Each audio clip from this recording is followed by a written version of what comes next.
Hello, this is James Batchelder, and I'm going to talk to you today about SACS and their requirements for distance education. The principles of accreditation apply directly to distance education in the same manner that they apply to traditional on-ground programs. And if an institution has significant distance education offerings, it must be reflected in the mission statement. But everything that you do in a distance education program, the standards are the same as if you were running the traditional on-ground program. The faculty, just like in a traditional program, they have control of the content, the curriculum of what's being taught, and the technology that you're using to deliver that has to be appropriate for the program or the course. And of course, the length of the program has to be appropriate. There needs to be a coherent course of study, that everything works together to bring you to a certain body of knowledge. And the curriculum of the distance education has to be related to the institutional mission. And of course, academic support, there has to be adequate support and specific support for that distance education. There has to be enough faculty, the right number, with the right qualifications, with the right design to be able to deliver the courses. And SACS, we fill out when we're hiring somebody, and especially with adjuncts, we see all the time. We fill out a SACS form.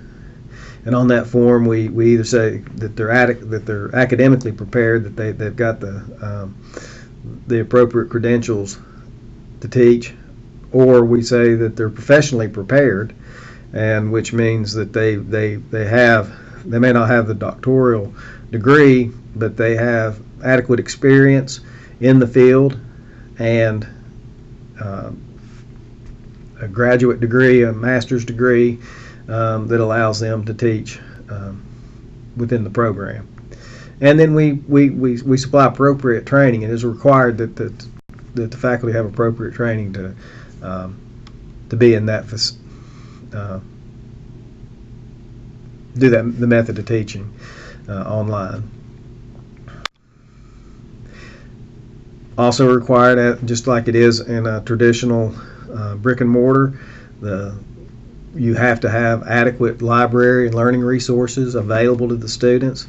If there's laboratories, facilities, or equipment that are needed in order for the distance education to happen, you have to show evidence that you can supply those things and they're appropriate for the program. Facilities and finances as well, you have to show that you have the expertise to supply distance education.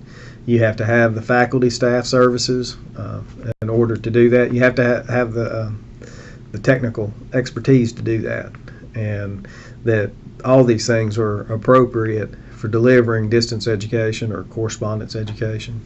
And those requirements are no different than what you would have if you were having a traditional on-ground program. And then, of course, federal requirements. Students have to be able to file complaints. When you recruit, you have to accurately portray the practices and policies. Identity is a big deal, that you know that you're supplying the content and testing to the appropriate person. So ability to identify, you have to have passwords, complex passwords to get in. And you have to show that you can protect the students' identities. FERPA requires that we protect students, and that requirement is no different here. And notice the cost of identity verification is an added standard there. But what I found to be interesting is that when you look at the standards that are set forth for a traditional program, there's no difference than what is set forth for a distance or correspondence education. You have to meet the exact same standards, and then you have some additional where you're verifying the identity of the students as well in this online environment. Thank you for your time.